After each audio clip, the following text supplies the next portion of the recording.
Jamie Denton, Mike Delfino from Desperate Housewives. Explain why getting killed was a really good thing. Well, I'm through. I get finished with the show 2 months early for the same money. So you got the same money, but you get 2 months off. Well, that isn't really off as much as trying to get pilot season, because that's we're sort of watching. Ricardo and Doug and I are kind of, well, and the women, but they're all rich, so who cares?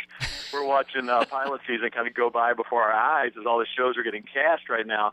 And so when they told me that they were going to kill me, I think they thought I was going to be upset. But, it's a pretty good, it's a pretty nice gift, actually. It gives you a jump on Ricardo and the guys on getting those roles that they might have been trying for. That's right. Well, I don't know about that, but at least you get out there and see what's out there a little bit earlier, because once those guys are finished shooting the 1st of May, pretty much everything is cast. See, that's the unfair part. Like adult film stars, all the girls get more money.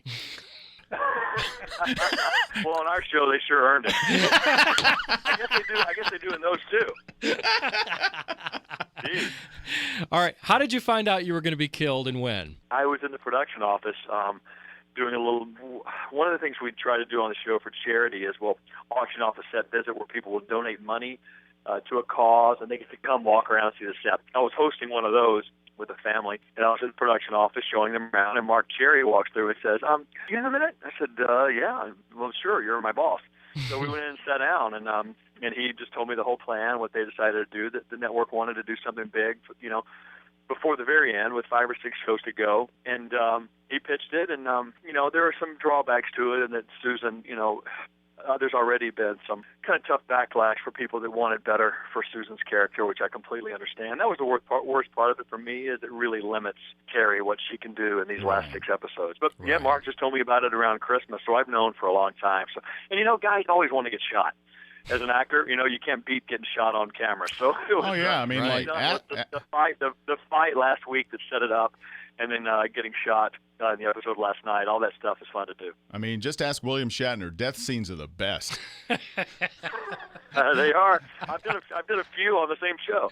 That's right. On Desperate Housewives. It has to be weird because I don't know if you're around the set as much, but this is probably the time you figured you would be cherishing those last tapings with the rest of the cast, but now you're dead.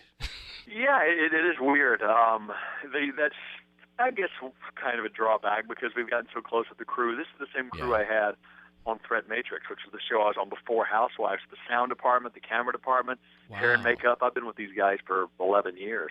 So yeah, I'm going to have to go back for the last episode just to hang out and, see those guys and be around for a while, because that'll be a kind of fun week in the Rat Party. But yeah, for this month or so, it's been really crazy, because right now I'm in New York doing Good Morning America and The View this morning. We'll plug for that. And then, it's a lot of press to do for this, and also getting out there and looking for jobs. So for right now, this month or two, I'll be doing that, and then at the very end, I'll kind of go back and hang out with the guys for the last week. So after being dead, now you're never more busy than you've been before. Oh, wait till you see next week's episode. Delfino's like the chattiest. Suddenly I'm giving people relationship advice and all these flashbacks. The funeral is really sad. It's like, it's kind of heartbreaking. Even if you don't care about the character, just there's, MJ and Terry is so heartbreaking. Yeah. It's really a tearjerker. But then all these people are remembering, yes, Mike, how did he impact my life? And so I've got all these scenes where I'm like giving relationship advice. I'm telling people, suddenly I'm, Dr. Phil out of nowhere. I'm it's really kind of funny, but at least it gave me some fun stuff to do. And I told Marc, God, I had more. I'm many more good scenes after I'm dead than I had when I was alive. Right. Why didn't this happen to me sooner? So now this does. Exactly. Why don't you start to kill me slowly over a few years and have a lot of good flashbacks? Right.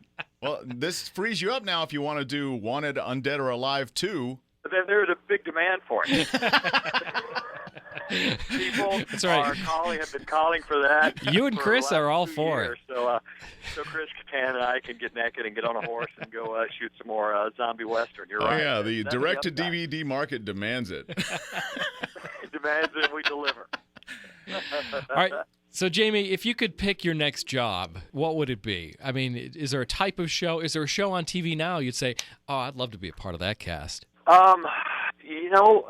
It's funny, a lot of, like, one of my favorite shows was House because I'm such good friends with those guys, and they got canceled too. I know. So my band, the band that I play in, the charity band from TV. Yeah. We've killed all our shows because all the guys are from Heroes and House and Desperate Housewives. Right. None of us are on the air anymore.